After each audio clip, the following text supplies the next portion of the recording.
তো কয়েকদিন যাবৎ একটি নিউজ ভাইরাল হচ্ছে যে দ্বিতীয় বিয়ে করতে ১ম স্ত্রীর অনুমতি লাগবে না।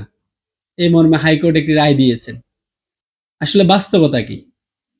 বাস্তবতা হচ্ছে মুসলিম ফ্যামিলি ল অর্ডিন্যান্স ১৯৬১ যেটা, সেখানে ৬ ধারায় বলা হয়েছে কেউ যদি দ্বিতীয় বিয়ে করতে চায় তাহলে তাকে সালিসি কাউন্সিল বা আরবিট্রেশন কাউন্সিলে আবেদন করতে হবে।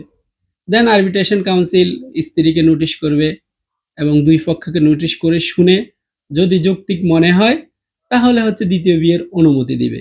এবং সেখানে বলা হয়েছে যদি এই আদেশ সালিসি কাউন্সিলের এই আদেশে স্ত্রী যদি সংক্ষুব্ধ হয় তাহলে তিনি সহকারী জজ অর্থাৎ বর্তমানে যেটি সিভিল জজ সেখানে রিভিশন করতে পারবেন।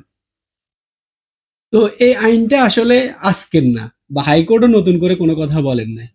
হাইকোর্ট জাস্ট ১৯৬১ সালের আইনটিকে রেফার করেছেন এবং সেটি বলেছেন যে স্ত্রীর আলাদা করে অনুমোদনের কোনো বিষয় দ্বিতীয় বিয়ের ক্ষেত্রে নাই। অনুমোদন লাগবে সালিসি কাউন্সিল বা আরবিট্রেশন কাউন্সিলের। মুসলিম ফ্যামিলি ল অর্ডিন্যান্স ১৯৬১ বিধান হচ্ছে এটি। অর্থাৎ এটি ৬১ সালের একটা আইন, সেটা নতুন কোনো কিছু নয়। কিন্তু নিউজটি যেভাবে ভাইরাল হয়েছে মনে হচ্ছে যে হাইকোর্ট নতুন করে আদেশ দিয়েছেন যে দ্বিতীয় বিয়ে করতে স্ত্রীর কোনো অনুমোদন লাগবে না। আসলে স্পেসিফিকভাবে স্ত্রীর অনুমোদনের আলাদা করে কখনোই এই বিধান ছিলেন না।